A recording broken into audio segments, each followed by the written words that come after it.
that's not unlike every other day. But today I've been blessed in numerous ways. And I would say that having my good friend, Canon Sandy Wilson, introduce me is a special privilege that I had not known to expect. And I want to say that the fact that you have chosen a clergy person from the Episcopal Church to introduce me serves to validate me once again in the eyes of my darling wife. I was a dyed-in-the-wool Virginia Episcopalian who has somehow found common cause with the, I would say, much more noble Baptists. But frankly, when I saw that Sandy was going to introduce me, I got a little nervous. I'm more comfortable with people who don't know me introducing me because they have to stick to the page. And when I saw Sandy close up the program, I said, oh, improvisation. Got a little nervous there. But I want to first express thanks to the Coalition for the warm reception that we have received and for inviting me to join you in this annual celebration of the life and witness of Martin King.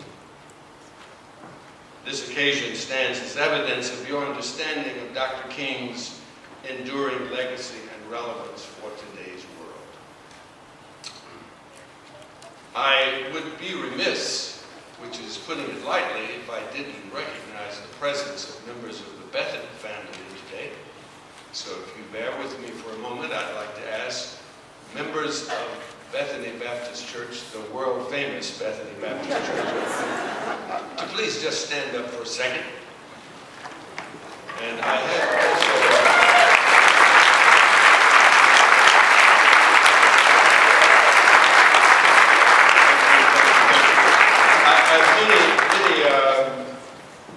I saw a few members who haven't been to church at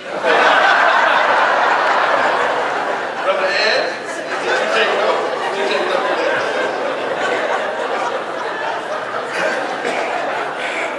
And there are many old friends of mine from this town and from Maplewood. I'm quite acutely conscious of the resolve of this community to find diversity in the midst of an increasingly polarizing environment. It says in the program that Barbara Howard has been my wife for 33 years, and in honor of the pain and inconvenience I'd caused, I'm going to have to say it's been 43 years.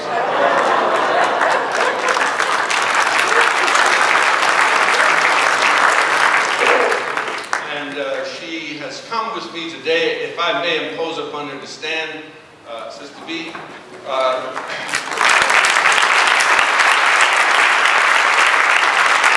me say that,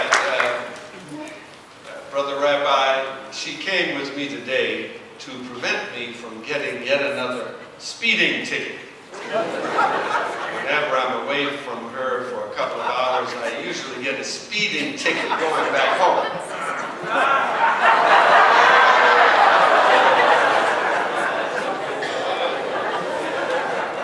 Now, I'm not a guest, and I have to tell you, I'm not asking for your permission. I'm just telling you, I'm at home. I'm not a guest. And if I thought I would be received as a guest, I wouldn't have come. And as one who belongs to you and you to me, let me just say, and there is something to be said about communities that are intentional about what we call racial integration. But as your brother, let me just say, and I'll quote here from my good friend Westina Matthews, an officer of Merrill Lynch, was a board member of the New York Theological Seminary, that I had the honor of serving for a few years, she agreed to be a leader in a retreat. And New York Theological Seminary is a radically diverse institution. And she agreed to lead a retreat on how we might enhance our commitment to this diversity. And she began her talk that evening by asking what kind of diversity. And she pointed out that at Merrill, they had executive staff, members of the community of Merrill from every conceivable country in the world. They spoke every language. They were every hue, male and female, people of different sexual orientations. But they all went to Harvard Law School.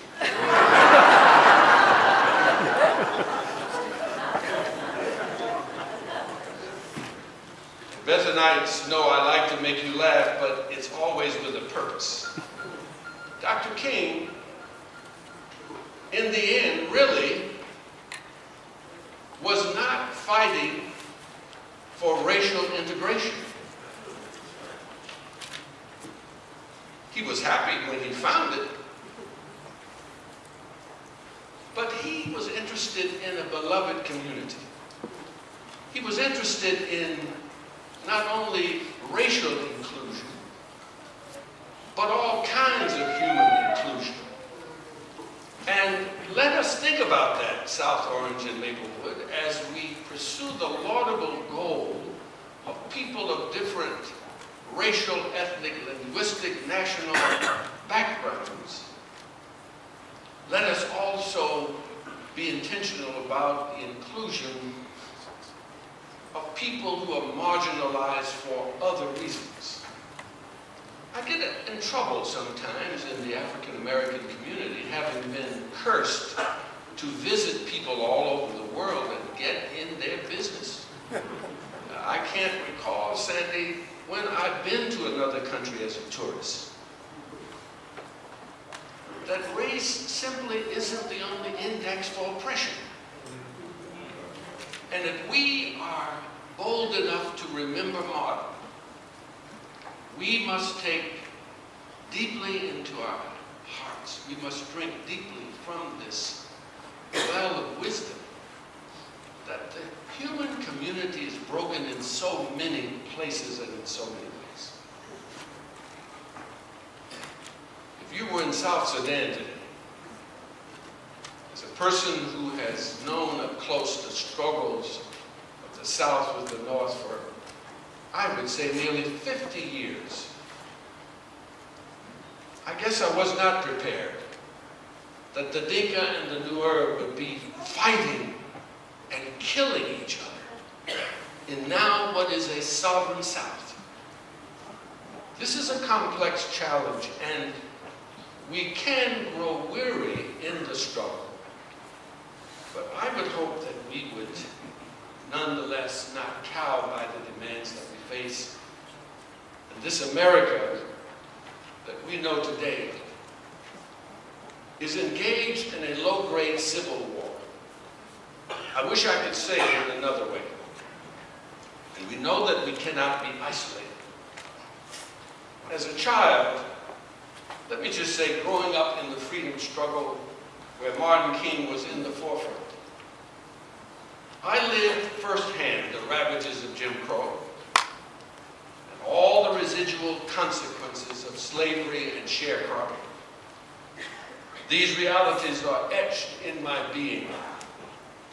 Now, having traveled elsewhere in the world and seen many formations of human society, while at the same time staying in close touch with the situation on the ground in our own country, I can assert without equivocation that the issues and challenges faced by Dr. King right up to his assassination 46 years ago are in many, many ways the same as they are today.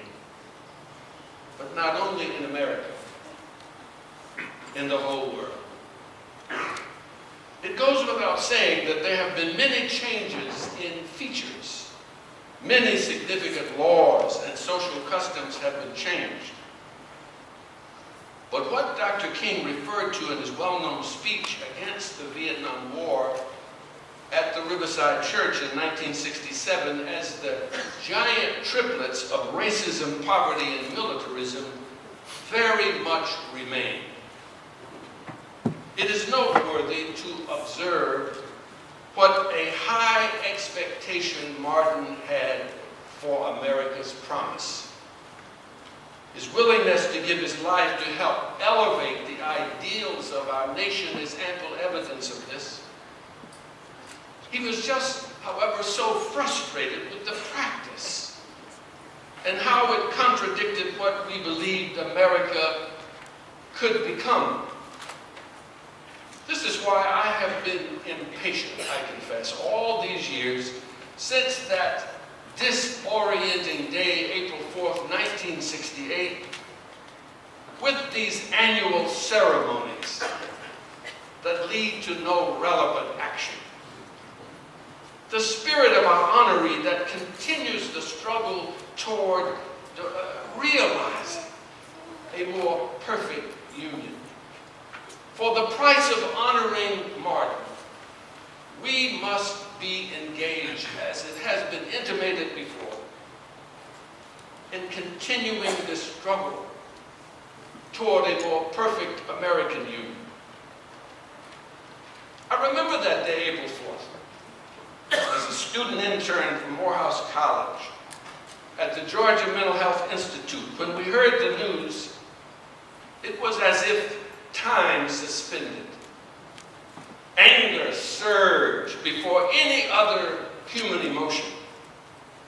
And the very violence that Martin Luther King Jr. had denounced broke loose and quickly out of control in his own hometown, in his own neighborhood.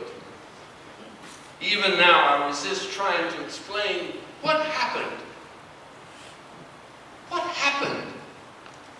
Because it was not the fruit of reason, rather the fruit of unbridled passion and the withering of our hope for the future. Nina Simone later sang that song, "Why? The King of Love is dead." What's going to happen now? In all our cities, my people are rising. They're living in lives, even if they have to die. Even if they have to die at the moment they know what life is. If you have to die, it's all right. Because you know what life is. You know what freedom is for one moment of your life. Nina Simone, if you're of a certain age, you remember that song. You knew how gripping it was to hear her voice ask the question, why? Why did they have to kill the King of Love? Our hopes were dashed. And that hope is still in jeopardy, beloved. Submerged as it is often under the empty quest for more and more material, as if material well-being is an adequate foundation for life's fulfillment. But you and I are called to, as FCLC stated, to redeem the soul of America.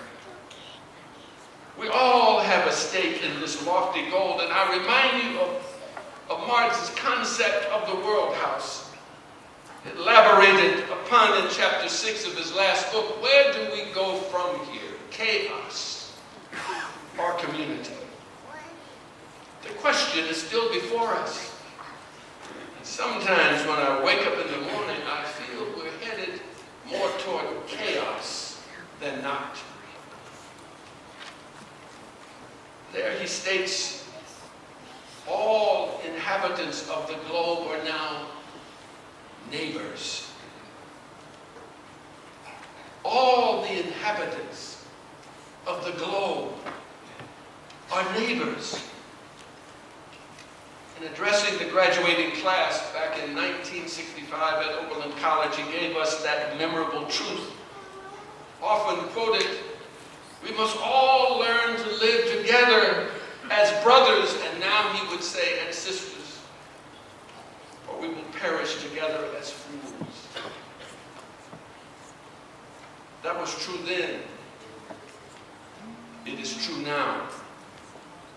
Yet there are myriad signs that we have either forgotten that truth or have never subscribed to it.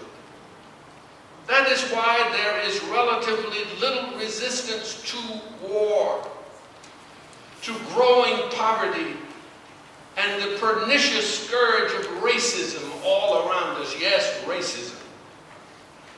Driving up South Orange Avenue today from Newark and noting how the atmosphere changed at the border stirs many an explanation. But my friends, I hope you won't exclude racism from your analysis. This would be a disingenuous act at best. Yet good-hearted and motivated people feel overwhelmed about what to do. What shall I do, Reverend? I know about what you speak, but what can I do? I have an answer for you. I say we must start somewhere. Then we must not be episodic. We must preserve a movement of conscience that simply never quits. For in fact, eternal vigilance is what life is all about. I tell black people all the time, there is no place called freedom where you can go and sit down and rest. Freedom is something you must win and defend for the rest of your life. And if you can do it from the grave, go to it. We must build and preserve a movement of conscience of every race and clan that never quits. And if we do, let me tell you, we bring a smile on Martin's face down from heaven. And in that spirit, as you should come to expect, I have not come empty-handed today. I have come humbly with an idea of a starting point. I don't mean to imply that you're not working. I don't mean that you're not addressing issues locally, statewide, or worldwide. But I say, let us honor Dr. King with an initiative he could not resist joining if he were here.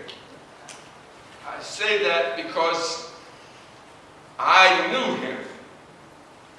I can tell you how annoyed he was with pomp and circumstance. How completely at ease he was with people of different stations in life. The word goes out, Wyatt T. Walker once told me that on January of 1968, they were planning the Poor People's Campaign down in a room in Ebenezer Baptist Church. They had not yet decided to go to Memphis, but they were involved in an intensive planning session. And in walked one of Dr. King's closest associates with a birthday cake. Now, you know, a good Baptist preacher can't avoid eating a little cake. But Wyatt recalls that he seemed a little interrupted, a little inconvenienced. He showed respect to those who wanted to honor him, but he quickly ate the cake because he wanted to do what? Get back to work. So I called on you today